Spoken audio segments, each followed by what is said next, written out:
దావీదు నా యొక్క ఇష్టానుసారుడు, హృదయానుసారుడు అని బైబిల్ గ్రంథంలో స్పష్టంగా సెలవుతుంది.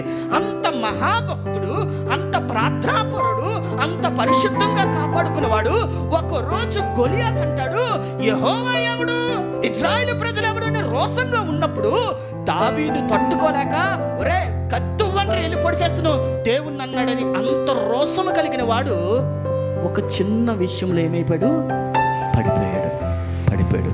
ఎందుకు పడిపోయాడు? కీర్తనా గ్రంథం 5వ అధ్యాయం 3వ వచనం తెరవద్దు. అక్కడట దావీదు తెల్లవారుజామ యెహోవా దేవుడు సింహాసనంలోకి రాకముందట ఈయన ప్రార్థన కాచి ఉండేవాడట.